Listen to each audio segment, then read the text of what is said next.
Hello everybody and welcome back to a brand new episode of the NASCAR Heat 5 Career Mode on the channel. I hope you're all having a great day. Today we got 3 Xfinity Series races coming your way. Starting off here with New Hampshire. We'll be going back to Iowa as well for the second time this season, as well as we'll be going road course racing for the second time this season at Road America. So very excited for Road America at least.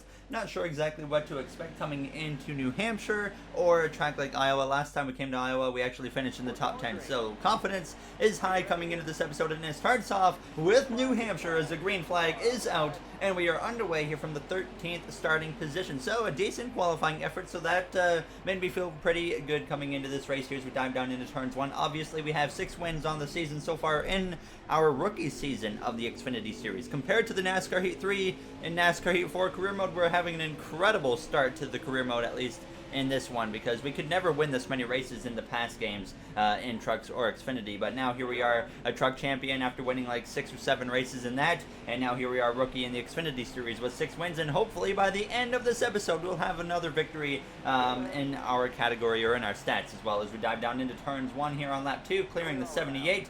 Bit of a rough first stage for myself as Harrison Burton was leading the way. We come to the final lap of the stage. I hadn't gained a single position. I was still P12, now looking to the outside of Noah Gragson as I was diving down into turn 3 alongside him, trying to get that 11th spot. Just couldn't make it happen though, but we get a good run on the exit of turns 4. We're going to get to the back of Gragson, try to get to the inside, but not enough momentum. We're going to cross the line. P12 here in stage 1.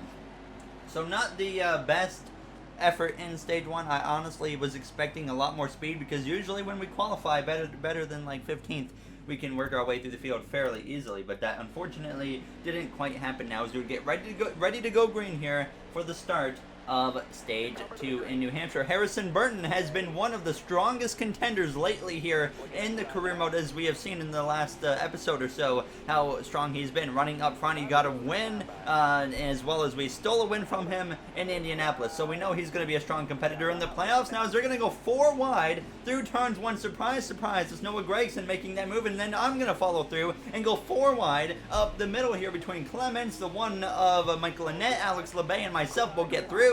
P9 and P10 is actually getting to the back of LeBay down into turn 3. That screws me up, and then I lose a spot back to Michael Annett, so we drop outside of the top 10 after being in the top 10 for like 3 seconds now. But we would fight through here to the final lap of the stage, and we were still only P11. We hadn't gained anything again. I did, though, pass Alex LeBay, who had fallen behind, but I got passed by my teammate Riley Herbst. So kind of like the start of stage 1.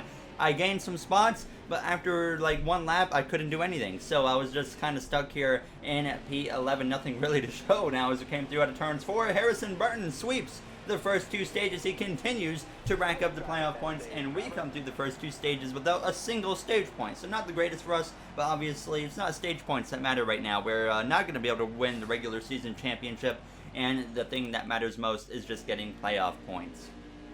So now we'll get ready to go green here for the 3rd and final stage in New Hampshire. Riley Herbst just in front of us. Riley Herbst, a driver to keep your eye on right now in the career mode. He is one of the 3 drivers right now in the playoffs without a victory. So a surprise winner could easily put him out. So he's got to be very careful. He really needs to get to victory lane. He's had some speed, capable of getting victories, but he just hasn't been able to quite execute on those opportunities. Now as we make a little bit of contact there with Watermelon Boy of Ross Chastain, but we take over the 10th spot just behind Michael Annett now, and sure enough we come through on 10 laps to go to the inside of Annett as I went down into turns 1. We were trying to take over P9 as Cindric is just in front of us. Another driver, one of those 3 drivers is that's in the playoffs without a win is Cindric as well.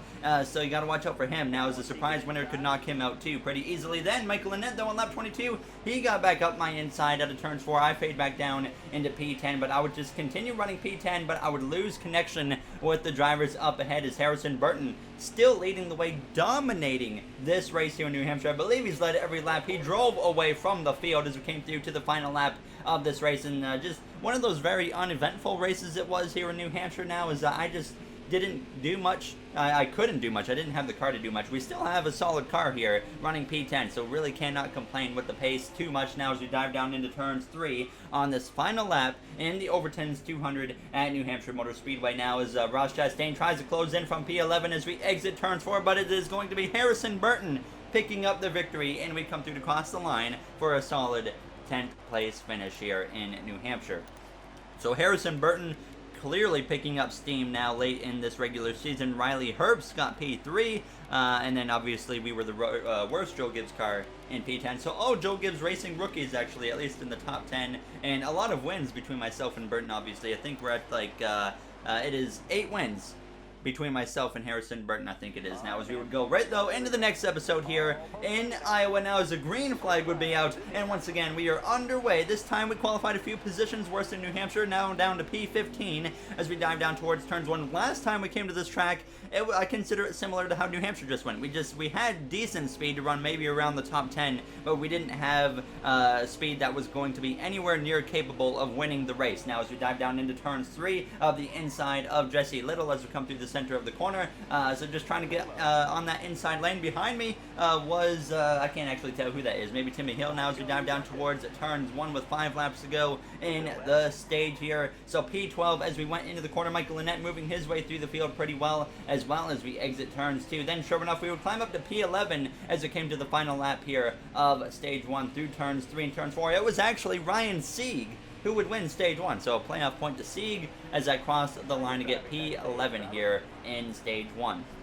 And I believe, if I'm not mistaken, Ryan Seig is the other driver of the 3 between Cindric as well as our teammate of Riley Herbst to be the one driver in the playoffs without a victory. So, you've got to keep an eye on Ryan Seig. He could very well get the win here today in Iowa. He definitely has the speed now as we're ready to go green here for stage 2, which is now underway here from behind the 11 of Justin Haley, who picked up a victory a few episodes ago, and he is in the playoffs as we're going to dive up the inside of him, try to get aggressive early on here in stage 2 to get ourselves into that top 10, and sure enough, we climb up inside to P9 now as we clear Haley. Briscoe, though, still on my outside as we go down this backstretch towards turn 3. Brandon Brown and Anthony Alfredo just in front of myself here as we come through turns 3, sliding up the track, though, and we're going to be 4 wide on the exit of turns 4. Contact there with Briscoe, but we keep it straight, thankfully, here with 6 laps to go in this second stage now as we dive down into turns 1 down to P11. So not the greatest start for myself here. It looked good on that opening lap, and then it just faded now as we made a little bit of contact there with Alfredo, and then we come to lap 5 of 7 here in stage 2, still running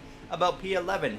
Riley Herbst had actually gotten up now into about P8. Then we come to the approaching the final lap of stage 2. My car got really tight on the exit of turns 4, so I lose P9 to Ray Black Jr., but we would at least hang on to P10 here for the end of stage 2. So once again, not the greatest effort now, as I definitely know we have some work to do going into this third and final stage now, as we're going to be restarting from P10 as the third and final stage is underway here in Iowa. Riley Herbst, our teammate, just in front of us. We're going to get aggressive, though, right off the bat, going 3 wide on the outside as we dive down into turns 1, getting past Herbst, and now looking to the outside of the Stewart Haas Racing driver of Chase Briscoe as we try to take over the spot from him. We know he's going to be a contender right down to the final race at Phoenix Raceway this season now, is still an absolutely atrocious track to decide the championship on now, as I really hope that doesn't last very long here in real life. Now as we come through, though, running P8 after making those passes, we got to the inside of Ryan Seig here down the back straightaway, making a tiny bit of contact with him on lap 23 as we dive down into turn 3, and Seig actually goes spinning behind us, and now he's going to get hit and go upside down multiple times, and he's going to land it on 4 wheels as the caution is going to come out here in Iowa with just 11 laps to go, as I barely touched the side of his car, and you saw what happened there. And when I was actually racing live, I had absolutely no idea that he even crashed until the caution came out now, as we would, though, get back underway, and this would leave us with less than 10 laps to go here in Iowa now, as we have just 8 to go, diving down into turns 1 and trying to get P7. Couldn't quite make it happen, try to get ahead of P7. Couldn't quite make it happen, though, but we came through on lap 31, a handful of laps to go at this point. Briscoe and Allgaier had moved their way into 1-2, and then we take P6 away from Austin Cindric, but then Riley Herbst gets up my inside. I let him go pretty easily, knowing the point situation for him, making sure he has every point possible, so we come to the final lap of the race. Justin Allgaier had taken the lead away from Chase Briscoe as we dive down into turns 3 and 4 for the final time, so running P7, cannot complain about P7 in Iowa as we exit turns 4. Coming through down the front stretch, we will finish in 7th, and Iowa now just in front of Austin Cindric. It is still really baffling how much better we're at tracks like Iowa compared to the past NASCAR Heat games, where I could run barely top 20 in Iowa in NASCAR Heat 4, so I'm not sure if they turned the AI down a bit maybe or something, but they definitely did something different in this game, it feels like. But now we will jump in to the final race of the episode here at Road America. Now from the 14th position here in qualifying. Obviously, you guys know I love any chance I get to go road racing. We didn't get to show what we had in the last one at Mid-Ohio now as we actually DNF'd. But we were running up towards the front when we did DNF. So very confident coming into this track as we come through turns 1, right behind the 6 of David Starr. Now as we're going to dive down towards turns 2, we're going to make a 3 wide up the inside of him and Anthony Alfredo now as we come through clearing Starr and already closing in on that top 10 position here in Road America. Now as we're going to go down this long straightaway, got to be very careful with the braking down at this next turns 3 it is, because it's such a slow 90-degree left-hander, and obviously you're coming into this corner at such a high rate of speed. Now as we get in here very safely, we get into the back of Josh Balicki though and move him out of the way, but we now move up into P9 behind Alex LeBay, who you would expect to see running probably in the top 5 now as we would come through out of the next right-hander and actually get very aggressive, making it 3 wide with LeBay and Haley now as we would take over P7 in Road America. Then we would try to run down Watermelon Boy himself of Ross Chastain. We wouldn't get to him till the front straightaway, but we got to him here approaching the final lap in stage 1, and we would pass Chastain to take over the 6th position here on the white flag, and that was as far as I got here in stage 1 because the drivers up in front were too far gone. So we came through down the front stretch once again here in stage 1, and we're going to come through to cross the line. P6, Noah Gregson picks up a playoff point with the stage victory, but very solid for us considering we started P14 and we definitely had some ground to make up there, and Justin Allgaier actually up in P2, Daniel Hamrick in there in the mix, so potential for a surprise winner again right there from Daniel Hamrick if he can pull it off. But now we will get ready to go green for the start of the second stage from the 6th position, and fortunately when you start P6 at Road America, it puts us on the right hand side of the track now as the green flag is out, and once again we are underway here in Road America. 2 laps once again, just like stage 1. Not a lot of time, but you got to consider how long this track is. It takes like 2 minutes to get around here, so it's a very long racetrack now as we dive down into turns 1 up the inside of the 98 of Chase Briscoe now as we're going to take over P5 from him, and then Clements actually has to check up on my left side, so now we're going to move up into P4. I could send it up the inside of Hemrick if I really wanted to be aggressive, but I thought better of that now as we're going to be side by side with Clements, a little bit of contact with him as we're going to be even down the front straightaway, coming through not the front straightaway, one of the back stretches now, crossing under the bridge, and we would take the spot from him. We would run down Daniel Hemrick, here as we came through to start the final lap of stage 2, side by side with Hemrick, doing whatever I can to clear him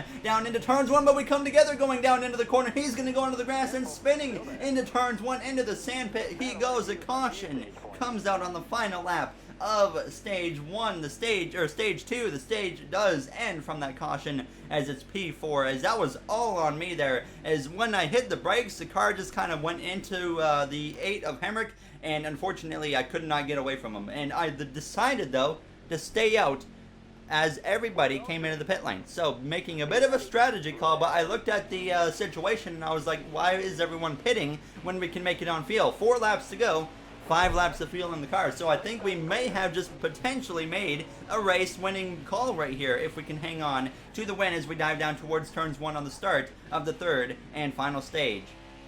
I know Daniel Hemrick probably isn't the happiest with me right now. That was all my fault. Like I said, I hit the brakes on the car, and unfortunately, as soon as I slowed down, I just hit the 8 of Hemrick, and unfortunately, he got the worst end of it now, as now we came through to just 3 to go. Very short final stage once again. This race isn't a lot of laps now as we came through into this lap 11 again with Justin Allgaier actually closing the gap on me. It was pretty evident that I probably didn't have the fastest car here. We come to just 2 laps to go, still holding on to that front position. I was really able to open up the gap in this kind of part of the track, but then, or I guess the back half of the track, but then Allgaier would really be able to close up. We came through starting the final lap here though in Road America. We made a strategy call here to get us on that front row for the start of this final stage, but now we came through heading down one of the back straightaways, and there you see Allgaier now closing very quickly within 2 to 3 car lengths of myself here as we head down to the very heavy braking zone, probably the hardest corner on the track. Allgaier hits us in the back bumper as we dive down into the left-hander, and now he's going to be side by side. He slips and slides, hits me again. I get the short end of the stick here now as we're down to P2, heading into the left-hander. Behind us we got Clements ready to pounce on an opportunity, but I was not very thrilled with that. I guess I deserved it for what I did to Daniel Hemrick, but certainly not thrilled with that move from Justin Allgaier. So I'm going to get right up to his back bumper here on the final lap. We're going to give him the bumper as we go into the corner. He slips and slides off the track. We're going to be side by side. He comes back into the side of me. Now as we're side by side into the carousel, more contact with Justin Allgaier, the JRM driver, now as he hangs on as we come through the carousel. Another bump to the back of him now as we come through on the exit of the carousel. About a half a lap to go here in Road America. We come down this final back straightaway, closing in on the back of Allgaier, knowing I need to make a move quickly. We're going to full send it up the inside of Allgaier, but we send it way too hard into the corner and we completely blow through it, and now we've handed the win away to Justin Allgaier here. What a final lap it has been. Allgaier gave us the bumper, not afraid to move us out of the way apparently as I'm slipping and sliding in the penultimate corner, but we come down into the final corner here in Road America. Clemens tried to take a look at me now as we come through, heading down the front straightaway for the final time. Justin Allgaier, after that messy scrap with myself, is going to win here 2 races in a row now to get the victory. In Road America, we cross the line, runner-up in P2. Certainly can't complain about that. We definitely could have won, but Allgaier gave me the bumper. I gave him the bumper like 3 or 4 times after he moved me once. So, fair play. I sent it up the inside, doing what I could, because I felt like if I couldn't make that pass on that very slow right-hander, that like 90-degree corner, Canada corner it's called, I felt like if I didn't get the lead out of there, I wasn't going to be able to pass him. I could have maybe waited to the front straightaway, but I got very aggressive and certainly didn't work out. But as always, if you guys enjoyed this episode, you know what to do. There you see the point standings on the screen. We still have, I think, like all Xfinity races in the next episode, but we go to Watkins Glen, where I'm very confident in our chances of winning that one now, as I think that's our best road course chances to get a win. So I'll see you guys in the next one at Watkins Glen. Have yourselves a great day, everybody.